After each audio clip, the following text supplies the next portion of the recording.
showing up on a Friday night. And I don't know what it's like out in the end of in the Twin Forks, but it is as windy as could be around here. So if we lose it, you know why. My name is Evan Weiner. I've been doing this type of thing since 1971 professionally.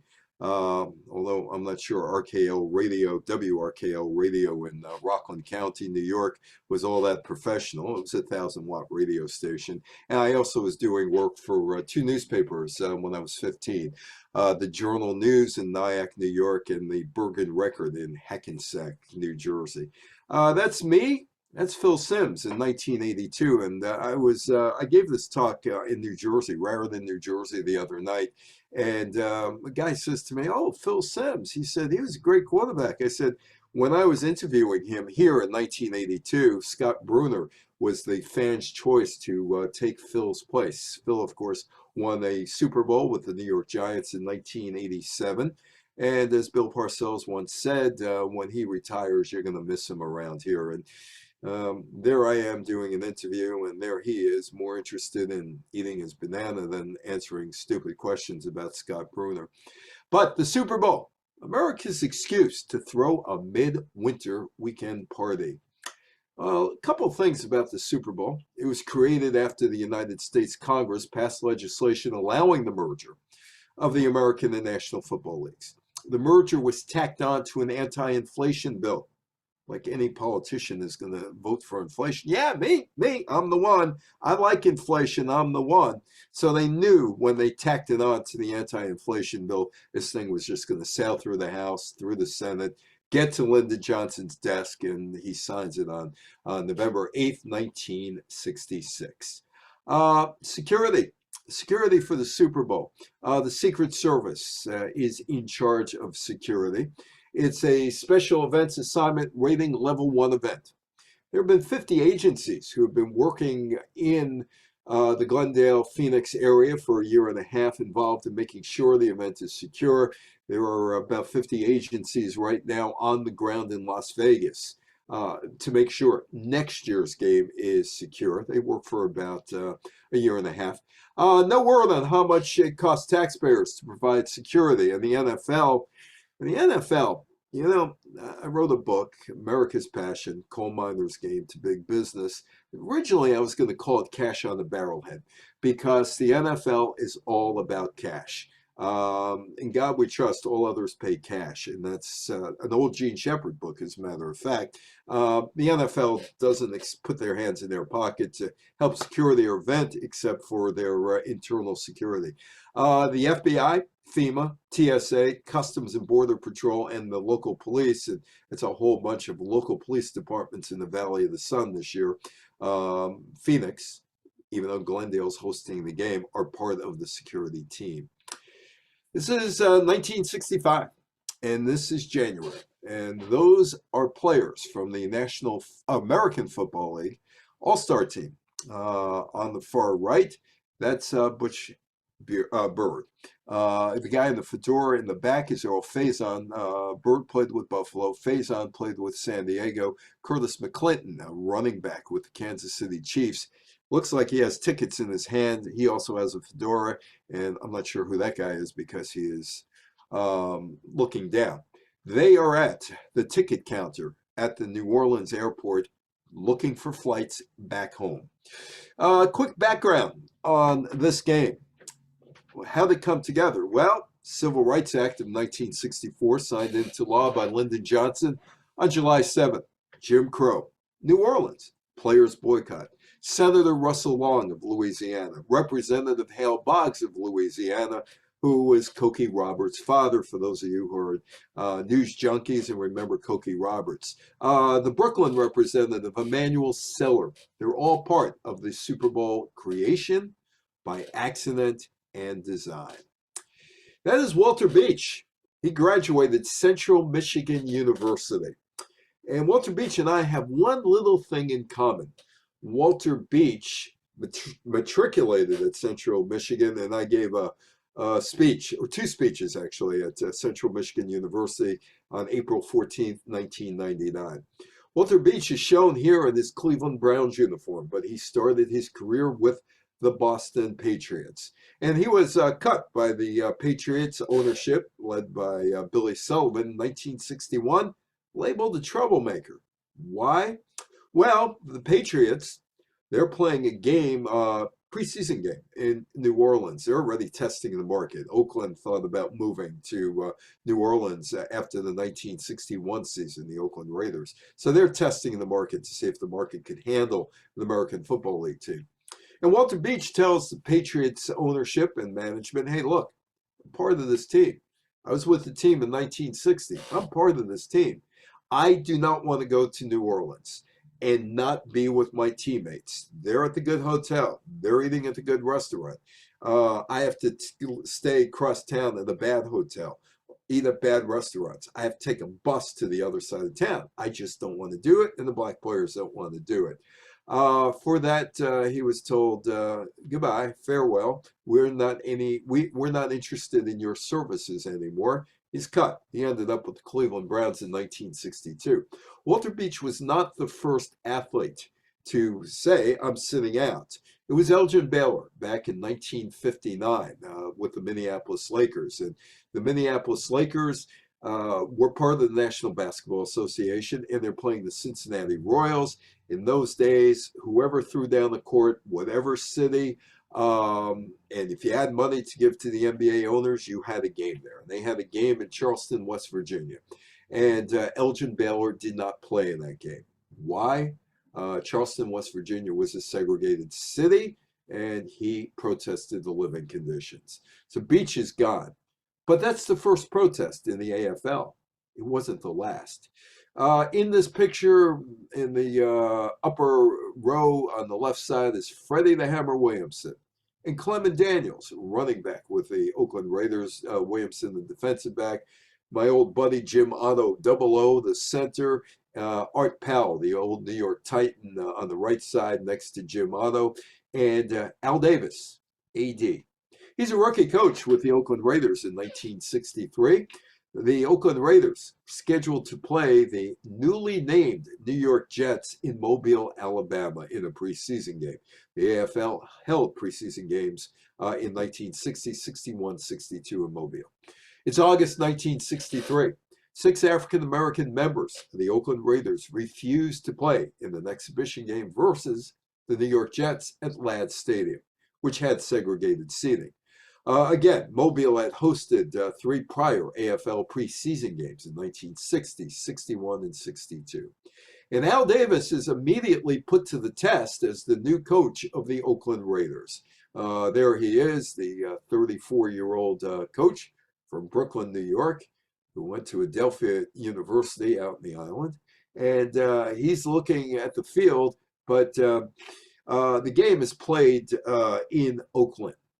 Because Clem Daniels, Art Powell, Bo Robertson, Fred Williamson, Proverb Jones, and Eugene White said no.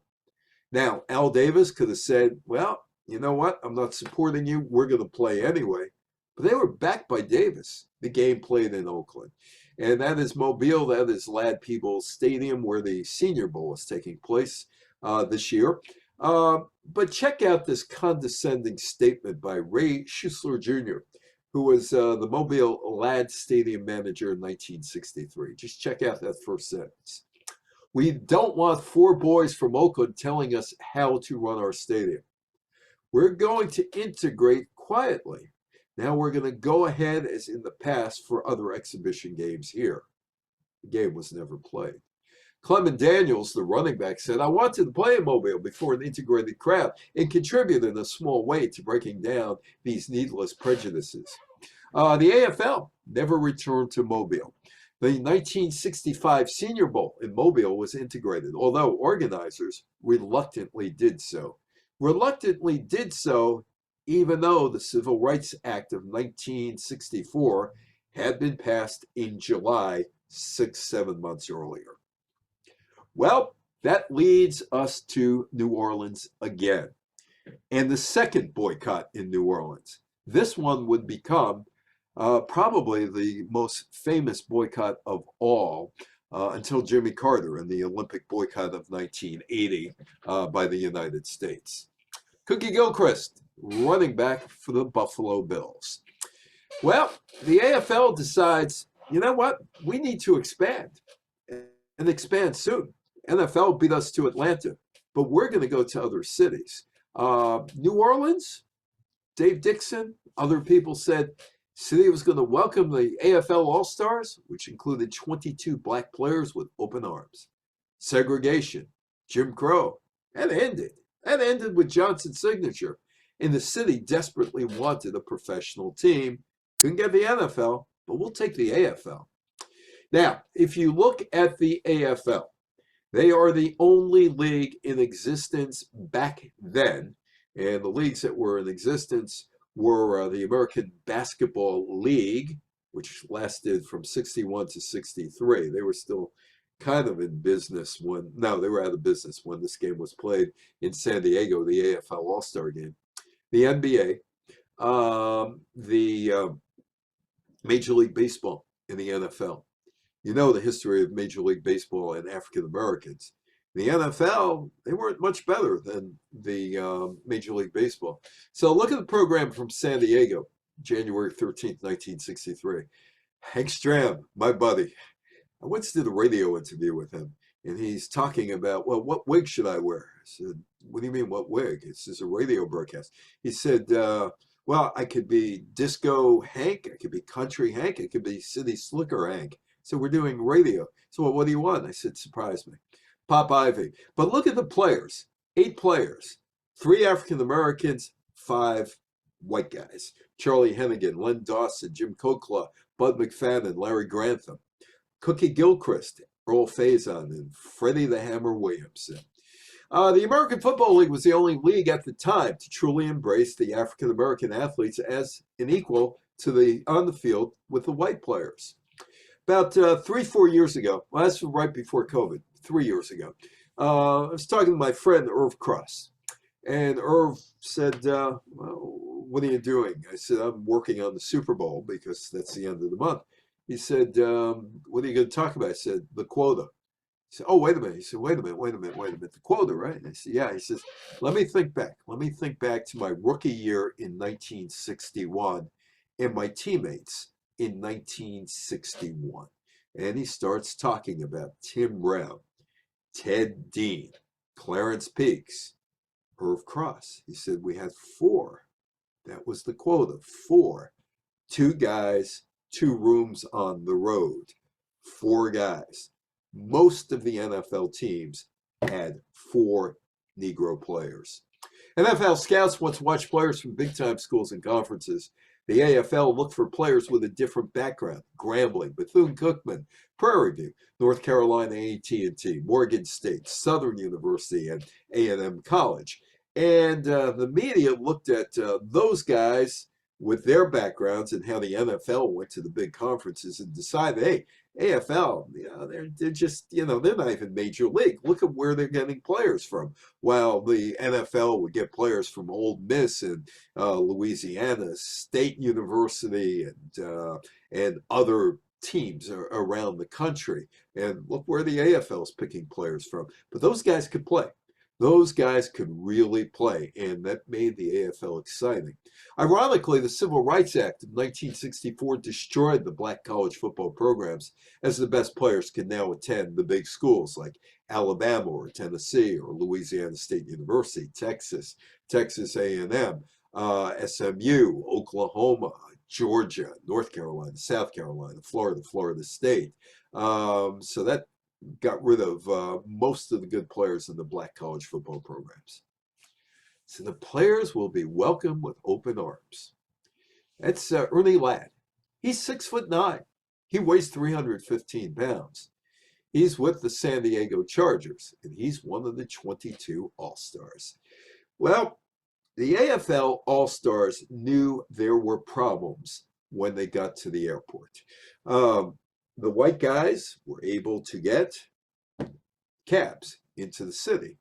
There were Jim Crow laws in New Orleans. And one of the Jim Crow laws was you could have a white guy sponsor a black guy in a cab as long as the white guy took responsibility for all of the actions that the black guy might do, even though the black guy is a grown man. And getting cabs was a problem. Cab after cab passed Clem Daniels, even as the white players zoomed off without having to wait, except for one, Cookie Gilchrist.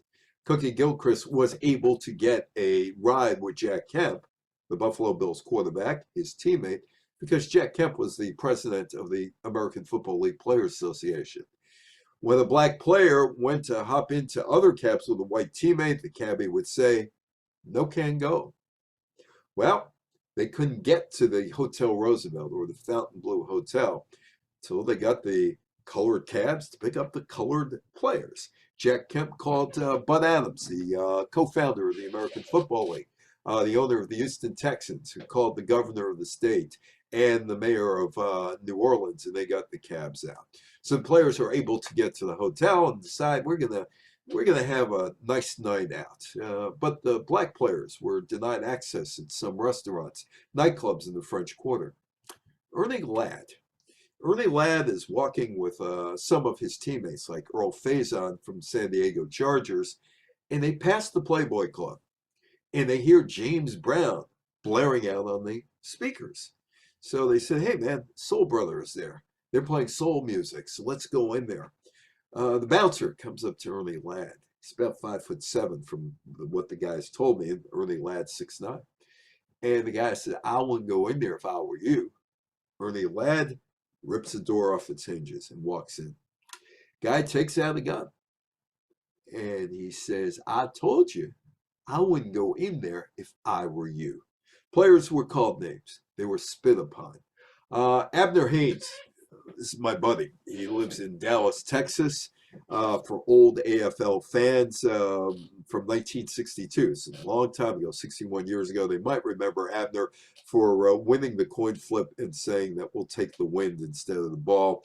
And Hank Stram nearly strangled him on the sidelines, but Dallas went on to win the game. Abner was talking to me. He said, "How about writing my biography with me?" I said, "Come on, I can't do that. I'm not that kind of writer." He said, "No, you can do it. You can do it." And he was the first African-American co-captain of a football team, professional football team with the Dallas Texans in 1961. He said, "No," I said, it's like ask Stephen King. He writes that horror stuff. I bet you he can't really write a biography. And so Abner started sending me stuff on the 1965 boycott. And he was telling me, he said, Lamar Hunt, Kansas City owner, founder of the American Football League with the Dallas Texans, told him and his African-American teammates, name, rank, and serial number. That's all. I'm Abner Haynes. I'm with the Kansas City Chiefs, and I'm a member of the 1965 AFL All Star team. So there's Abner. And Abner's waiting for a cab, waiting for a cab, waiting for a cab. Eventually, he gets a cab with David Grayson. They go down to the Hotel Roosevelt. And Abner told me he checked in. David Grayson checked in. Everything's fine. Well, they go to the elevator. And it was one of these old hand-cranked elevators. The door would open, and they had to open the gate. And somebody's sitting there controlling the elevator. Happened to be an elderly woman. And Abner says he and David Grayson approached the elevator to go in. And the woman said, "What are you monkeys doing here?" The rest of this tale is from Abner Haynes. Had a woman operating the elevator, and she said, "You monkeys, come on in and get to the back." Finally, we had about 10 or 12 guys in my room, talking sensibly. We're going to stay together. This was just another test. We had no leverage. We were playing for money. We weren't playing for money, but we were playing for progress. Football players took the lead. Not true. Elgin Baylor took the lead. Places like Atlanta, New Orleans, Miami were death holes. Dave Grayson could get a drink at our bar. Our white teammates in New Orleans were there for us. Guys like him, Jack Kemp. The African-American players decided they were going to meet by themselves.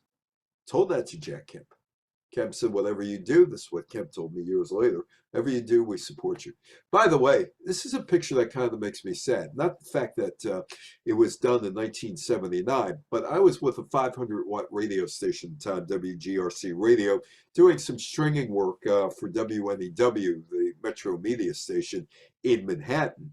And I look at this picture and I think of the radio industry today and how many 23-year-olds would have the kind of access to a presidential candidate.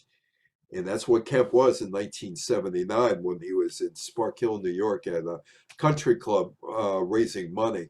How many would have that kind of exposure or that, well, exposure, I suppose, but access to a presidential candidate? So I knew Jack for 30 years. Years later, I showed Jack this picture. And he looks at me and he said, what happened to your hair? I said, I don't know. What happened to your wig? It's white. There's Jack Kemp and my son in 2003. Yeah, the wig became powder white. One of the things, Hayes again, one of the things we, the AFL, needed was the unity of the white and black players for our league. When the white players, Kemp, Jerry Mays, who was our Kansas City defensive leader, and 4 or 5 other guys, heard about what was happening, their character showed, and my teammates were looking after me. Ron Mix is a Pro Football Hall of Famer. Played with the Los Angeles Chargers in 1960, San Diego Chargers, 61 through 1970, Super Bowl 1970 in the American Football League, and then played 2 years in the National Football League after the merger with the San Diego Chargers and the Oakland Raiders. And over the years, I've gotten to know Ron, and since he was a player, he was on the All-Star team, I said to him, what happened? He said, we were aware that New Orleans was hosting a game to demonstrate to the American Football League and National Football League New Orleans, could support the football franchise. Last thing we wanted to do was assist them in demonstrating they could support the franchise. A boycott was the only alternative for the players. That's what they did.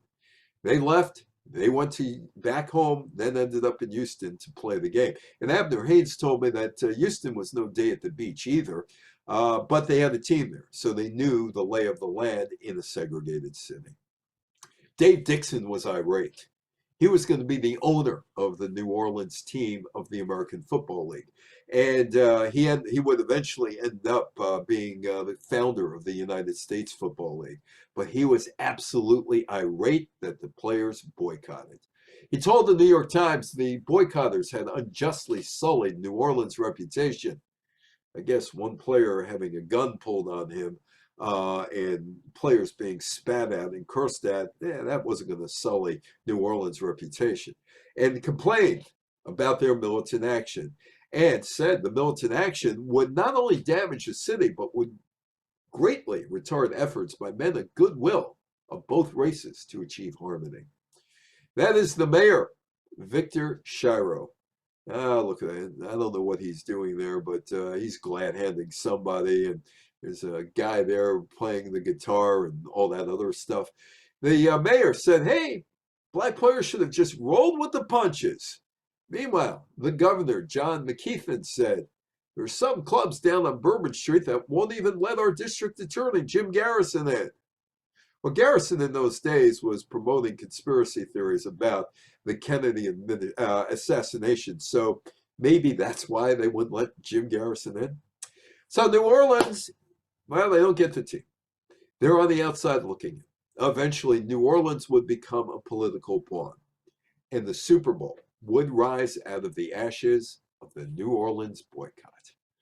The American Football League and the National Football League announced a merger plan on June 8, 1966. But the two entities couldn't become one. They couldn't get married without an antitrust exemption or permission from the parents. The parents in this case, United States Senate, United States House of Representatives. 1986. Boy, did Michael Janofsky of the New York Times, he couldn't stand me because I was getting in all these pictures with Pete Rozelle. Who is I? And he was with the New York Times. He was the New York Times. He's not in any of these pictures. I got a whole array of pictures of me and Pete Rozelle during the United States Football League, National Football League antitrust suit down in Lower Manhattan. Anyway, Pete Rozelle. Pete Rozelle is the commissioner of the NFL since 1960. He's on the job 6 years at this point, and he knows his job. He has to go down to Washington, and he's no longer the commissioner. He is a lobbyist. He is a political lobbyist, and he's got to get this deal through Congress. Sports commissioner is a hardened political lobbyist. He's an old hand on Capitol Hill by the summer of 1966. He's dealing with this guy, Emanuel Seller, who I think entered the House of Representatives in 1812 when the War of 1812 broke out. No, seriously, 1920. 1920. So he's been there a long time by this point, 45 years.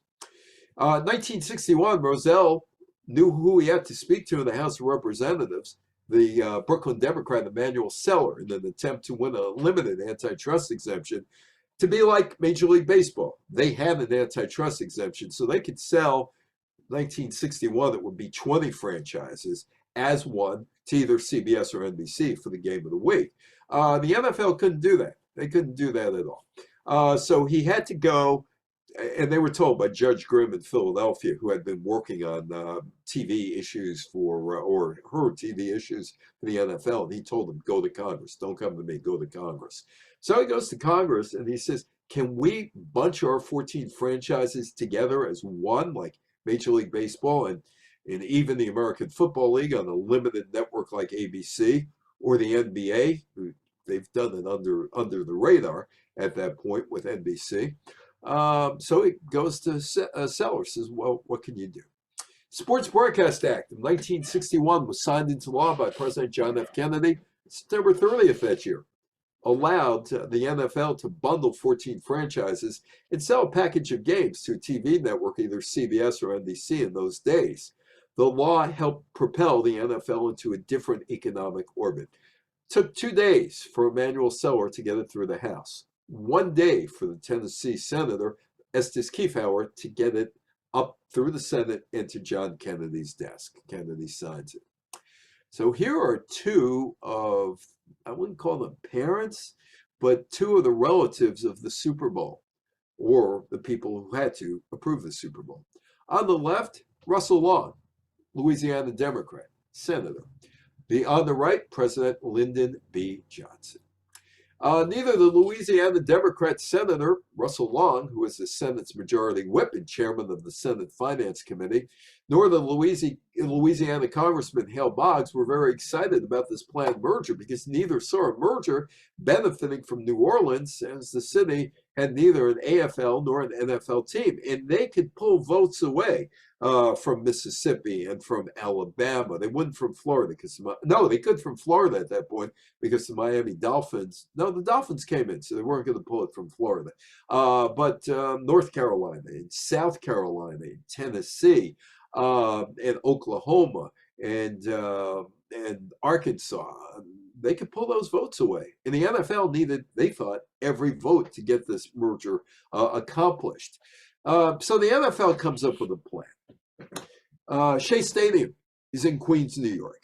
Joe Namath, a charismatic quarterback for the New York Jets. The owner, Sonny Werblin, made sure that he was the charismatic quarterback of the New York Jets. Werblin had been an entertainment guy. When he gets to the American Football League, when he and Phil Islin and Leon Hess and the others from the Jersey Shore decided to buy a football team, or to claim the Jets out of bankruptcy, or the Titans, and rename them the Jets, Werblin goes to the AFL owners and said, you're not selling football. You're selling entertainment. You're in the entertainment business. Among Sonny Werblin's clients when he was a PR guy, Johnny Carson and Elizabeth Taylor. Among his other jobs, he worked for Lou Wasserman at MCA TV, that brought television shows to CBS and NBC and ABC. So Sonny convinces the American Football League, listen, what you got is entertainment. You don't have a game. And they listen. They listen because Sonny would bring them money, and he does from NBC. $35 million over 5 years, $7 million a team, or a year rather, and about close to $900,000 per team for the AFL. So the NFL comes up with this plan. We want 24 teams in 24 cities. So we'll move the Jets to Los Angeles. Works out for Werblin. He's got all the connections in Hollywood. It's great for Joe Namath. He wants to be a movie actor. That works. That works. We'll tell Daniel Reeves, we'll give you some money. You go down to San Diego and replace the Chargers. Baron Hilton owns the Chargers, and he's got business in New Orleans. He got the hotels in New Orleans. So let's get him to go to New Orleans. That takes care of that problem. And the Oakland Raiders. Well, we got to get them out of San Francisco, so we'll just put them up in Seattle or maybe Portland, Oregon. But Emmanuel Sellers said, no, it's not going to work. Do you know what borough is next to me and what congressional district is next to me? It's Queens. And the congressional district is made up of people from Queens. Do you know how many Brooklyn fans go to Shea Stadium on the 7 train to get to Shea Stadium to see the New York Jets? And you remember 1961? I did you that favor that took me 2 days to get through the house. So I don't think so. Okay, Roselle says, all right, no teams are going to be moved. I'm going to take it back to the owners. Well, the owners said, if he's not budging, let's just give him a team and get it over with. And that's what happened. New Orleans, Mardi Gras 2019. Screwed that. That's when the Saints fans felt that they were screwed out of going to the Super Bowl. And that Mardi Gras had a lot of referees shirts on with guys with dark glasses saying they were blind. Roselle and the NFL owners relented, worked out a deal with Hale Boggs that included placing a team in New Orleans. Congress approved the NFL-AFL merger, giving the two competitors an antitrust exemption, which is added as a rider to an anti-inflation tax bill on October 21st, 1966. They put it on a bill where they knew they were nearly going to get 100% of the vote in favor of the bill. But there was a provision there. The NFL had to put a team in New Orleans within 10 days. But 10 days later, it's Halloween. Could we have an extra day? This is a letter from William Clay Ford. Ford, one of Henry Son's boys. I think it's his son, maybe his grandson. Anyway, William Clay Ford sends a letter to the Honorable Gerald R. Ford Jr., House of Representatives, Washington, D.C. Dear Mr. Ford, instead of Congressman Ford, Mr. Ford, okay. A sincere thank you for your able assistance in bringing about congressional approval of the NFL-AFL merger. Passage of this bill, capital letters, not needed, will now allow merger plans to go full speed. Important also is that the first championship game between the two leagues, could have been a lowercase l, will now be played for real. Yeah, for real. In January. So on behalf of our club, we say thank you for your wholehearted support. Sincerely, William Clay Ford, owner of the Detroit Lions. And they did play that game for real in January after the parents, the House and Senate, said yes, and Lyndon Johnson becomes, he presides over the marriage, so to speak. And there is Hale Boggs. The NFL awarded its 16th franchise to New Orleans on November 1st, 1966 on All Saints Day. Johnson signs the bill into law on November 8th with that pen, and that's Public Law 89-800, the Suspension of Credit Act, which carried a rider approving the merger of the National Football League with the American Football League. This pen used by the President of the United States, signing all of the above-mentioned public law on November 8th, 1966, was presented to Commissioner Pete Rozelle, Commissioner of the National Football League, and it is now in the Hall of Fame. And one of the people that gave him the pen was Tip O'Neill of Massachusetts. Oh, it's always about cash for the NFL. It's always about cash. They don't play around. It's always about cash. The league pocketed $8 million expansion fee from New Orleans from John Meekum. Split between the 15 owners. That's what, about $450,000 each? Wellington and Tim Mara, the Mara family, they got $10 million for their New York Giants ownership because the Jets, or the New York Titans, invaded the New York territory. And the Oakland Raiders handed over $8 million to the San Francisco 49ers ownership as the two AFL teams invaded NFL territories, that's the San Francisco Bay Area. AFL also agreed to pay the NFL the $7.5 million it received from the Cincinnati expansion fee in 1968. So the Giants ownership ends up with roughly $10.9 million. The 49ers ownership roughly somewhere around $9 million. And the rest of the guys about $900,000. Not bad. Not bad at all for just accepting teams into their league. Now here's a question. If this is a prop bet, you might want to take it. Did Vince Lombardi ever win a Super Bowl? Yes or no? Did he ever win a Super Bowl? You can answer that in the box if you want. Green Bay and Kansas City played in the first American Football League, National Football League World Championship game on January 15th, 1967. The Green Bay coach, Vince Lombardi, didn't want to play the game. It was hunting season in Wisconsin, and his team had already won the National Football League championship, and he referred to the AFL as a Mickey Mouse League. I never got that Mickey Mouse thing. It was meant to degrade somebody or something. It's a Mickey Mouse thing. It's a Mickey Mouse thing. Well, in 2003, Comcast attempted a hostile takeover of Disney, the house the mouse built. $66 billion wasn't enough to get the mouse. So next time somebody says to me, that's a Mickey Mouse thing, I'm going to say, that rodent is worth billions upon billions of dollars. Billions of dollars. Anyway, and it is. Lots of empty seats, or people disguised as empty seats in the Los Angeles Coliseum for the Chiefs-Packers game. The stadium's 1/3 empty, 33,000 seats in the 94,000 seat Coliseum. Ticket prices $12, $10, and $6. Now $180, $150, and $90. I don't even think you could get near the stadium in Glendale if you had $90 right now. Last time that the Super Bowl or the World Championship game was not a sellout. Vince Lombardi was coaching for the pride of Ed Sullivan, Red Skelton, Lucille Ball. Carol Burnett wasn't on yet. Mr. Ed. Bud Collyer, to tell the truth. Arnold the Pig on Green Acres. John Charles Daly, What's My Line? I've Got a Secret. Andy Griffith Show. They're playing for the pride of CBS, the Packers. The first game approved or played 26 days after the final approval between the NFL and AFL. Both CBS and NBC televised it using the same television feed, but different announcers, different advertisers.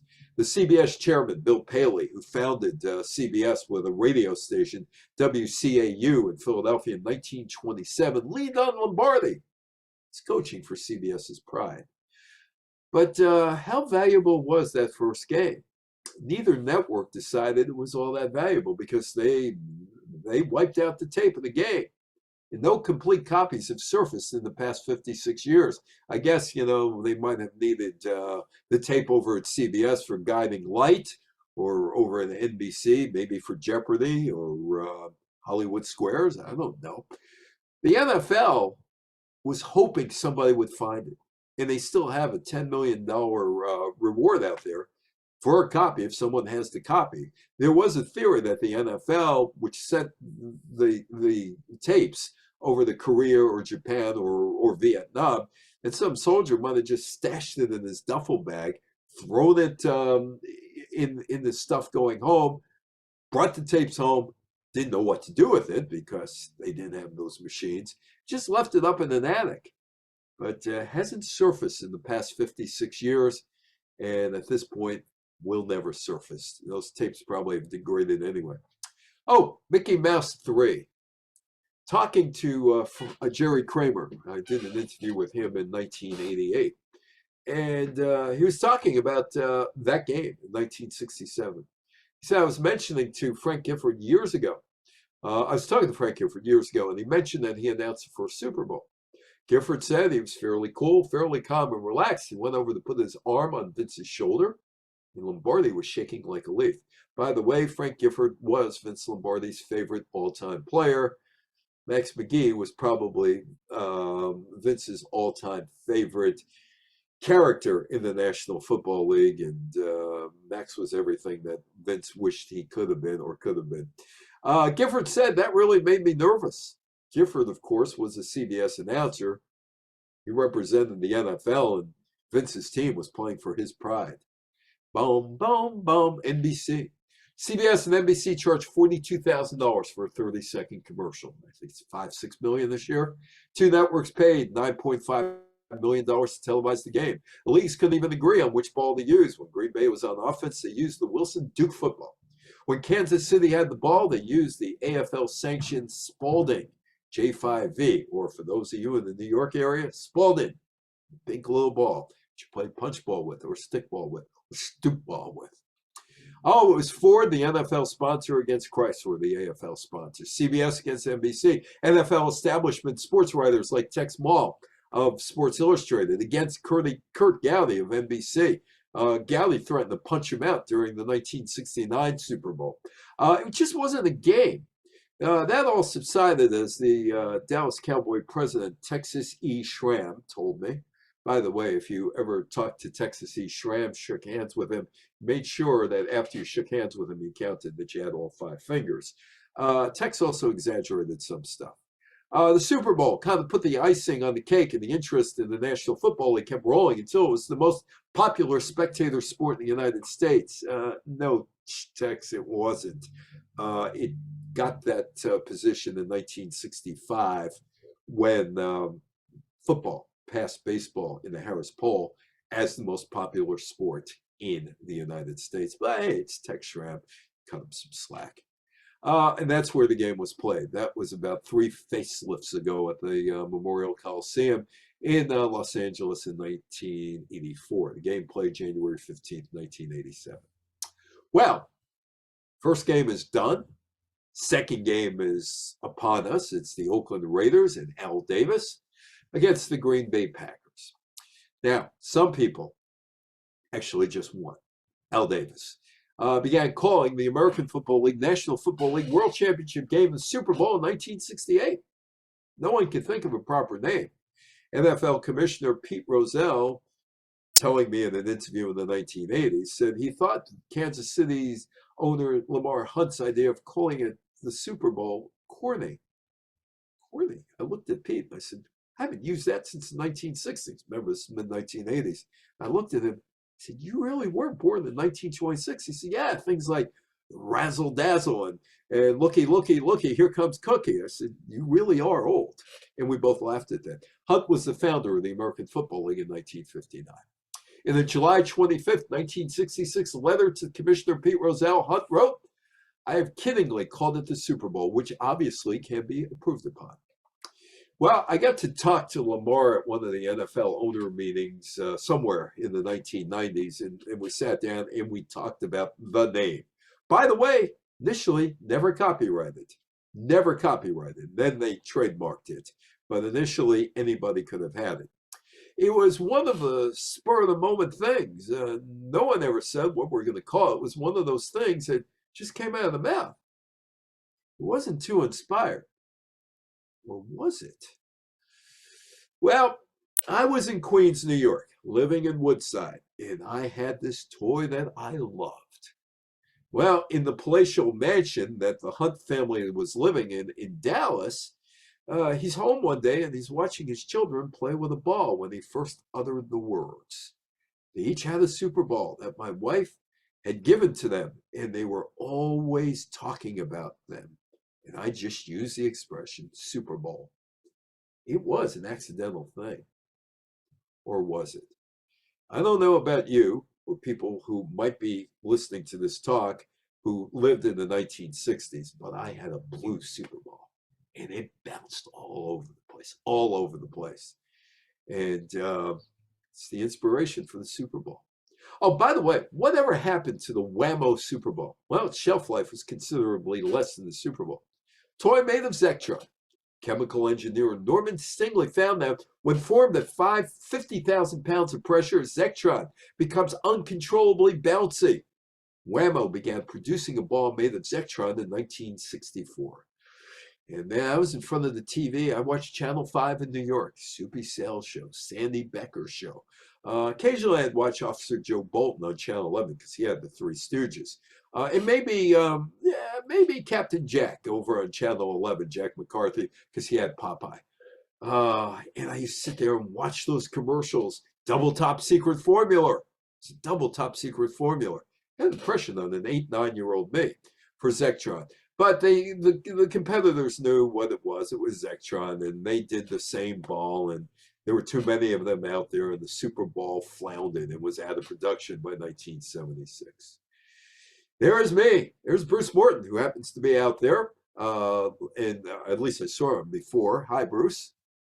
And we are at Wingfoot Golf Club in Mamaroneck, and this is the 20th anniversary gathering of the 1968 New York Jets. Behind Bruce to his left is Weeb Eubank, who was the coach of the New York Jets. And we're talking, obviously, the Broadway Joe Namath about Super Bowl III. But I'm not going to talk about Joe Namath. I'm going to talk about Lou Michaels instead. Lou Michaels' brother, Walt Michaels, was the Jets' defensive coordinator, and Lou Michaels never really gets his due because Lou Michaels is the Super Bowl's ultimate loser, the ultimate loser.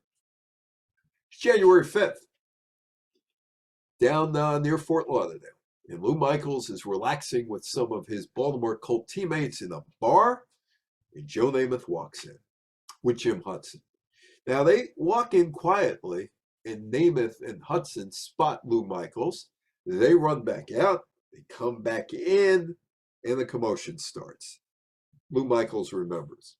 I must say, Joe was a very cocky individual. I never expected that from Joe when he walked into the place. Have a fur coat on. I'll never forget it. A fur coat, Miami. And he points to me instead of saying, hi, I'm Joe Namath. I thought he was going to introduce himself, say hello. Points over to me and says, we're going to kick that out of you, and I'm going to do it. I don't know. I can't see Patrick Mahomes laying in the chaise lounge, especially in Arizona, or Hurts in the chaise lounge. But then again, it's New York. It's the Jets, and you know how many New Yorkers go down to Miami and spend some time in the sun in the middle of the winter? Now, the two people who crack me up in this picture are these two ladies on the right side. Larry Fox is there from the Daily News, and Paul Zimmerman was with the New York Post at that point. So anyway, Joe is relaxing. He's sitting on the beach. You got these two people in the background, that woman there, and that guy must have been Garmento from Manhattan, just like, hey, I've seen it all. Who cares? It's Joe. But those two women, I could just picture them. Sadie, what do you think? I don't know, Gertie. You think that's him? I don't know. You think we should walk over? Maybe we should. Oh, do you have a camera? Oh, the girls in the Bronx are never going to believe this is happening to us. Wait until we tell them in the Marjan game. They walk over. Is that really you? Yes, that's really me. Hey, and look at that. Look at that behind me where your hand is. That's a New York Jets towel. That has to be me, Joe Namath. And he's telling these guys, he guarantees they're going to win the Super Bowl. And that picture goes around the world, and Sadie and Gertie have something to tell. Well, when they got back, they had some story to tell the Marjan people. So anyway, so that's Joe Namath. And Jerry Green's in the back, too. Jerry Green is back there. He's covered, all the Super Bowls? Anyway, so there's Joe. The New York Jets, Baltimore Colts game is the turning point. Joe Namath guarantees the Jets win, and he delivers. But more importantly, because of Namath, who is in the Hall of Fame because of one game, his statistics aren't all that good. If you look at him, take the body of his career. But he won the most important game in National Football League history. He changes the Super Bowl because Green Bay dismantled Kansas City and Oakland in the first two games. And if this was another blowout, I'm not sure the Super Bowl would have taken off immediately, but there's a change to Super Bowl III, and the Super Bowl would begin to take on a new life. Oh, prior to the game, there was a flimsy pregame show featuring a marching band. The Apollo 8 astronauts, Frank Borman, William Anders, Jim Lovell, who had circled the moon 2 weeks earlier, led the crowd in the Pledge of Allegiance. The national anthem was performed by a trumpet player, Lloyd Geisler, a tradition that started with Al Hirt in the Los Angeles Coliseum 2 years earlier. And the Florida A&M University Marching Band performed the halftime show. But getting back to the Super Bowl's biggest loser, the kicker for the Baltimore Colts, Lou Michaels. Well, it got worse. The Jets, he's insulted by Namath. The Jets would beat him or his team. But there's one more indignity. Lou and his brother Walt make a bet. The base share of the base share for players was $8,000 if you lost the game, $13,000 if you won the game. So the two brothers say, okay, with that $5,000, we're gonna give our local padre at the church in Swearsville, Pennsylvania, some money so he could fix up the church, because the church needed some repairs, and the $5,000 would go a long way. But Walt Michaels reneged on his bet. And Lou Michaels, with the loser share, gives the Padre $5,000 to fix up the church. Needless to say, the brothers weren't happy with one another. Well, Lou wasn't happy with his brother. He is the ultimate loser of the Super Bowl. The name changed. Lenny Lyles there and Don Maynard on the cover. The Jets' victory, arguably the most important win in NFL history. It put the AFL on par with the established league. The NFL suddenly had a hot property. The Super Bowl would go on to become a national holiday and quasi-national holiday and the most watched TV event of the year. And there is Namath running into the locker room after the game. Lou Michaels had no idea that a chance barroom showdown with Joe Namath on January 5th, 1969 would lay the foundation in turning the Super Bowl into a national obsession. Last year's MVP, Cooper Kupp. Oh, the Lombardi Trophy. By the way, I forgot to ask you, did Vince Lombardi ever win a Super Bowl? Yes or no? Or 2 Super Bowls? Yes or no? Give you 5 seconds if you want to put it in. And if you don't, you could win one hell of a trivia question. Vince Lombardi never coached in the Super Bowl. The game was not called the Super Bowl the first 2 years. After Lombardi died in 1970, the league named the Super Bowl trophy after the Green Bay and Washington coach. What you might not know about Lombardi, and I'm featured in a book called Lombardi's Left Side, written by a guy named Royce Broyles in Milwaukee, about Dave Robinson and Herb Adderley, that Lombardi was a civil rights pioneer. By 1967, the Packers fielded a squad with 13 black athletes, including All-Pros Willie Davis, Willie Wood, Dave Robinson, Herb Adderley, Bob Jeter. Had gay players on his teams in Green Bay and Washington. Lombardi's brother, who was a priest, was gay. The Queen Mary, the Queen Mary. I'm thinking of Ike and Tina Turner. Queen Mary keeps on rolling. I spoke on cruise ships prior to COVID-19. I'm not going on cruise ships right now because I'm not sure about their health procedures. But anyway, behind there is a Princess cruise ship that I was speaking on, and that's Long Beach, California.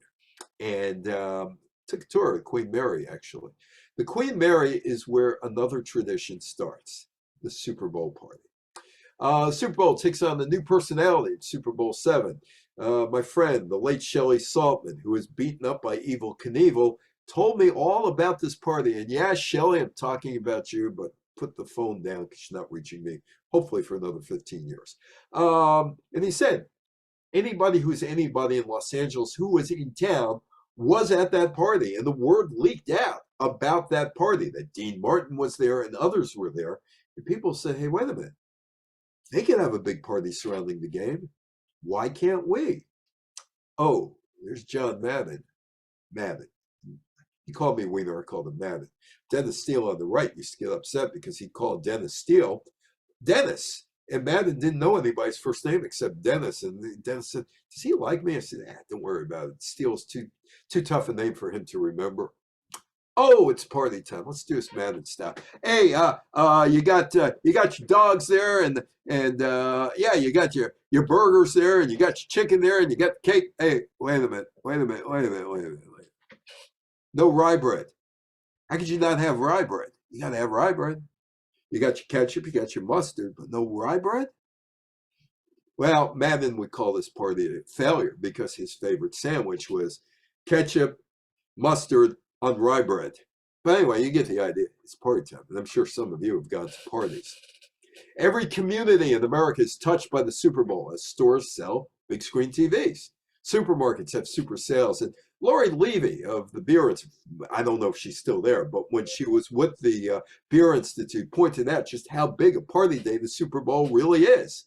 Second biggest food consumption day of the year behind Thanksgiving, the big screen TVs. According to the National Electronics Dealers Association, sales of large screen TVs increased 500% during the Super Bowl week because the event increases demand for television sets to watch the big game. Beer here, beer here. The Beer Institute has data that suggests the Super Bowl is one. Oh, and it exists. This is a lobbying group in Washington, the Beer Institute. Lori Levy was the lobbyist at the time I knew her. The Beer Institute has data that suggests the Super Bowl is one of the 7 biggest sales days of the year, only behind Thanksgiving, Christmas, New Year's Eve, and 4th of July. And depending on the year, it may go up. Whatever is left in newspapers sell advertising for special Super Bowl sections. The Super Bowl is a moneymaker for pizza places, supermarkets, department stores, bars, snack food makers, breweries, and restaurants. It's also the springboard for companies to start their annual TV, radio, print advertising campaign.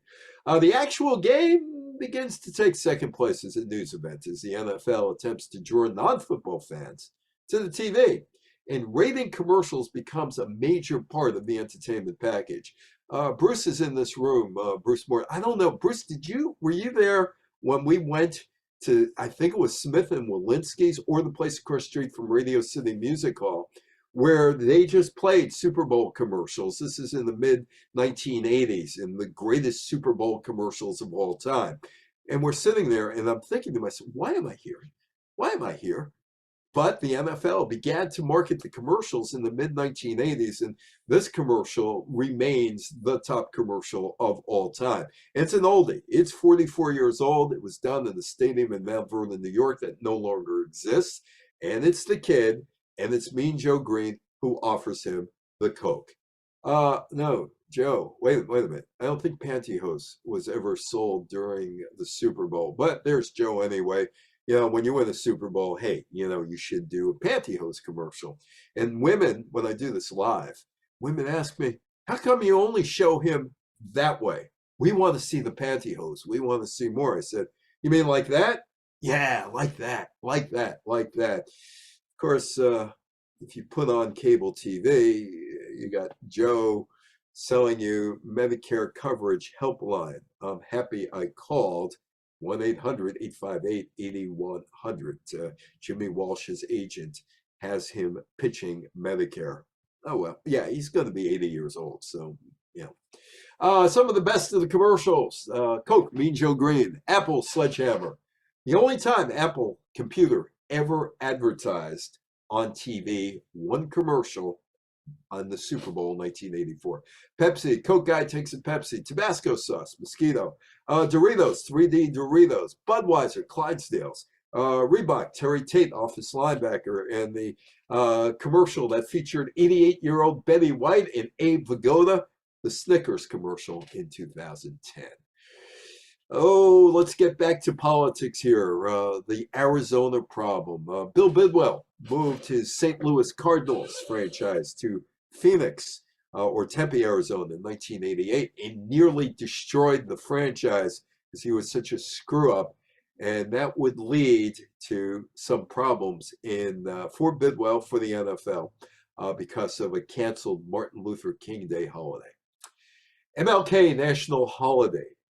Signed into law November 2nd, 1983. President Ronald Reagan signed into law a bill creating a national holiday to honor the Reverend Dr. Martin Luther King Jr., the civil rights leader who had been assassinated in 1968.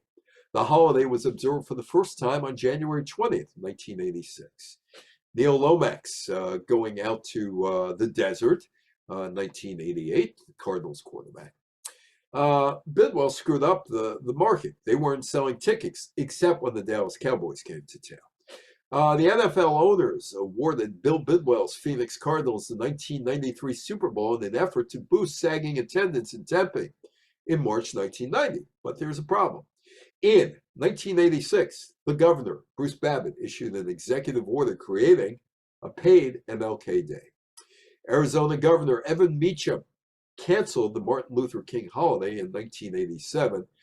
Meacham's political ally was Senator John McCain, who later came to regret that decision, saying it was the worst decision he ever made in the Senate. Bidwell took the team to Tempe in 1988. There's Martin Luther King. Stevie Wonder announced that he would boycott performing in Arizona, and the convention planners bypassed the state. The battle was on. 1986, Arizona state legislature passed legislation to create a state holiday honoring King, but opponents managed to get enough signatures on a petition to get voters in the state to decide whether or not to honor King in November 1990. Arizona voters overturned the legislature's decision, and the NFL pulled Super Bowl 27 from Tempe and moved it to the Rose Bowl in Pasadena. Well, the NFL came back and said, listen, if you pass this Martin Luther King Day referendum, we'll give you a Super Bowl, the next one available. If you don't, we're never going to get there, and never going to give you one again. 1992, voters said yes to the holiday, and the NFL gave Tempe the 1996 game, and Glendale, Arizona now, but the Phoenix metropolitan area is part of the rotation that gets the Super Bowl. Okay, here's a question. Is this live or is it on tape? Live or on tape? Well, if you answer, well, anybody want to answer it? Give you 5 seconds. Okay. Jim Steig, who ran the Super Bowls. In early January 1991, our coordinator of the Super Bowl pregame activities, Bob Best, produced a recording of the Florida Orchestra for national anthem producer Ricky Minor. A week later, Minor flew to Los Angeles to have Whitney record the vocal track. Amazingly, it was done in one take. And that's considered one of the greatest national anthems of all time. Oh, another political Super Bowl force. Justin Timberlake, Janet Jackson. The game is held in Houston, Texas, 2004, and nobody remembers who was in that game. New England beat Carolina 32-29. Don't feel bad if you didn't know, because 7 weeks after this game, I was up at Ithaca College, Central New York, and giving a talk to sports business management students. And I asked them who was in the Super Bowl this year. Class full of people wanting to go into sports business management. One person said, I think New England. That was it. Super Bowl. Comes once it goes, it goes. People don't remember it. Janet Jackson in the Super Bowl. Janet Jackson's costume malfunction at halftime of the 2004 game causes a political football and changes how TV and radio present programming. ABC showing of Saving Private Ryan is impacted. Wait. How could ABC showing of Saving Private Ryan be impacted by Janet Jackson and her costume malfunction? Well, the Federal Communications Commission jumps in. It's a Republican-controlled commission at that point because George W. Bush is president, and he's a Republican. And when the Republicans have the Oval Office, they control the FCC. When the Democrats have their guy in the Oval Office, Democrats control it. Justin Timberlake grabbed Jackson in the dance routine, accidentally forcing her dress to open, which revealed one of her breasts. That 9/16 of a second which is faster than what the human eye can see, left an impression. Hey, wait a minute. If you can't see it, how did you know what happened? Early days of instant messaging and AOL, Yahoo Messenger, MSN Messenger, Pal Talk. They're all out there. And people start asking questions about, did you see what I saw? What'd you see? I don't know what I saw. Do you have TiVo? Yes, I have TiVo. Go back. Look at the halftime show. Slow it down. Slow it down. Slow it down. Slow it. There's the frame. There it is. That's it. That's how word got out. If you had TiVo, you saw it. If you didn't have TiVo, you heard about it from other people. Politicians derived at Viacom CBS and Viacom's MTV unit, which produced the halftime show. Within 15 hours, politicians gathered on the steps of the Capitol in Washington, pointing their finger at Jackson, not at Timberlake, and CBS for promoting something immoral. The hammer came down on CBS. The Republican Federal Communications Commission majority got involved, fined Viacom CBS $500,000, and changed indecency rules. Oh, Viacom CBS would fight this for 7 years, spent far more money in court fees and lawyers than the $500,000 fine, and eventually would win. So, Saving Private Ryan. How does this come back to Saving Private Ryan? Well, ABC is about ready to show Saving Private Ryan. The FCC raised the amount stations and networks can be docked for what can be termed questionable images and dirty words. 2004 television stations were scared off by the prospects of fines. 66 ABC TV affiliates, mostly in the South, didn't show the movie Saving Private Ryan on Easter Sunday because of foul language concerns. TV stations didn't want to risk a fine. Saving Private Ryan had won 5 Academy Awards following the film's 1998 release. It previously aired on ABC twice, 2001 and 2002. Military veterans groups were furious with the stations, and Disney ABC offered to pay the fines of the 66 stations if the FCC decided to dock them. The FCC ignored a foul language complaint about the movie in 2002. It wasn't a problem. Well, the NFL did see it as a problem, and they decided the halftime shows have to have a safe act, like Paul McCartney, who was busted in Japan for pot and spent 9 days in the Tokyo prison in 1980, and the Beatles' Sgt. Pepper's Lonely Hearts Club Band was aided a little bit by something called speedball, cocaine and marijuana. But he's a safe act. He's a safe act, Paul McCartney. I don't think I have to discuss Keith Richards all that much. He's got a reputation. Still around. Or Mick or Ronnie Wood. They were a safe act. 2006, the Stones.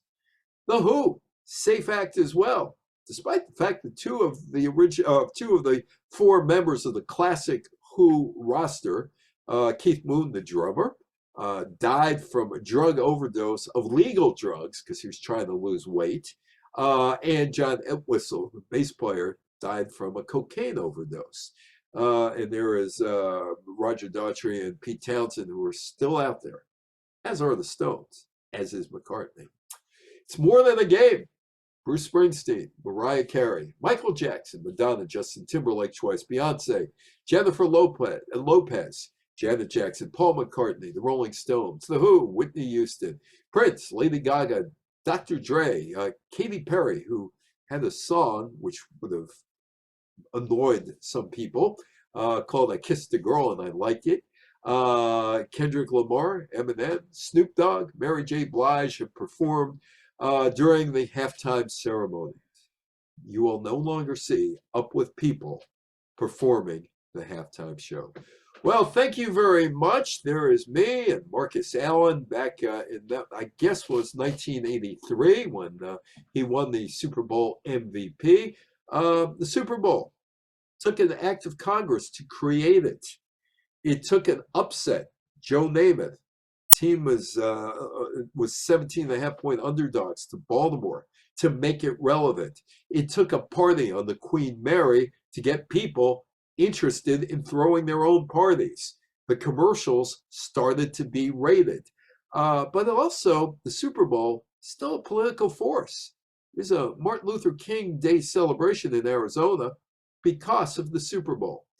And Saving Private Ryan, well, that was dicey going on TV because of foul language concerns, thanks to the Janet Jackson costume malfunction in 2004. Thank you, Stephen. Any questions, any comments? The floor is everybody else's now. Thank you, Evan, and thank you, everybody, for zooming in. And we will see you next month. Yep, for a lecture on Boston and the American Revolution. Yep. Till then, wish everybody a good evening, and thank you, Shay. Enjoy the Super Bowl next Sunday. Okay, take care, everybody. Have a good night. We'll see you soon. Bye-bye.